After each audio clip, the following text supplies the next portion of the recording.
Okay, so the Nuggets gave Michael Porter Jr. a max contract. It's most likely going to be $172 million over 5 years. If he makes an All-NBA team this year, then it would go up to 207. That's most likely not going to happen. 172 is still a lot, of course. That's an average of about 34 mil a year, so it'll probably start at, I don't know, 32 and then end up at like 35, 36, however they technically do it. To be honest, I feel like a lot of what I'm going to say here is similar to what I said in the Aaron Gordon video. I mean, what else were the Nuggets going to do here? If they didn't give him this, then he would have just rode it out to restricted free agency and someone else would have given him a max offer. So you might as well just do it now, unless you didn't want him, in which case you would have tried to trade him. But MPJ's potential is massive. I mean, we saw 19 points a game last year on great efficiency, playing off of Jokic and Murray and all that. And now the Nuggets have locked in their team. I mean, this is your top four. It's Jamal Murray, Nikola Jokic, Michael Porter Jr., and Aaron Gordon. And the questions there are mainly with Gordon and MPJ. I mean, can MPJ improve as a playmaker? Can he get better defensively? Will he be okay with Jokic and Murray getting a similar amount of shot attempts as him throughout this contract? If all of that, or at least most of that, is a yes, then it's huge, because this guy has potential to be one of the best scorers in the league. I mean, the way that he plays off of Jokic with the cuts and the handoff action, and I mean, his pull-up shooting is amazing as well, and we'll see if he can develop more as like a post-up guy, physical stuff around the rim as well. The potential's all there, and this is how it is in the NBA. You got to buy potential, basically. And to be fair, he's already very good right now, even if the edges of his game need to be ironed out a little bit more. I also mentioned how there's questions with Gordon, and I mean, again, I did a video about that like 2 weeks ago now or whatever it was, so I don't want to rehash that again. So yeah, so for anyone who's going to say that this is an overpay, I mean, you could be right, no doubt. It's just, again, it's the way the NBA is now. There's not really much else the Nuggets could have done here. I'm sure they're happy to give him the money because the guy has not hit his ceiling either as a player. I mean, is anybody going to be surprised if the dude averages 26, 27 points a game next season?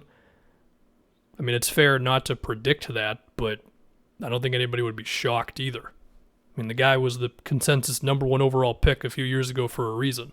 And speaking of that 2018 draft, why not take a look at it? Because as far as this contract is concerned, I think I've said enough. So the Clippers had back-to-back picks, 12 and 13. They picked Jerome Robinson, number 13. He's barely played in the league.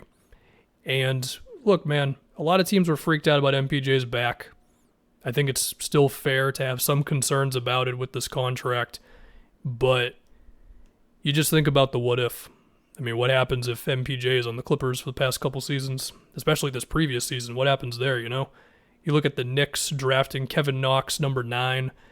I mean, MPJ would be a celebrity and then some if he played for the Knicks right now, you know? Also, you look at Orlando. I mean, they took Mo Bamba, number 6. Was that a risk in and of itself? Because even when Mo Bamba was selected, I do remember this, people were talking about how that's going to be a project, it's going to take a while, and that has rung true. But also, they already had Vooch, you know what I mean? And that was a team that was constantly in need of more scoring and shooting. But it was the 6th pick in the draft, and general managers, they always have this inner push and pull, I would imagine, where it's like, do you take the swing or do you make the pick that even if it doesn't work out, you are not going to immediately lose your job because it's like, well, everybody liked that guy, you know? Although, as I say that, I don't know if the consensus on Bamba was that he was really, like, definitely awesome at number 6. Similar things with the Bulls at number 7. They took Wendell Carter, and I think Wendell was looked at as more of a sure thing right away. And then since then, it's been a little iffy, but then that was another team where they could have said to themselves, do we really want to draft a center number 7? And I say this, by the way, knowing that I made a video before the draft saying Wendell Carter is the perfect center for the Bulls, and that ended up not really hitting. But anyway, it just goes back to the idea again of just risk and swinging for the fences rather than making the safe selection. And it's not easy. I'm not going to act like, as a person who makes YouTube videos about basketball, that I'm the one who knows the right choices. It's just interesting to look back later on and be like, when did the risk work out and when did it not? You know what I mean? But anyway, yeah, quick recap. Overall, I think it's fine. Is it too much money for him? And a vacuum potentially, but in today's NBA, this is just how it goes. But MPJ still has a lot of potential to improve, and he's already really good.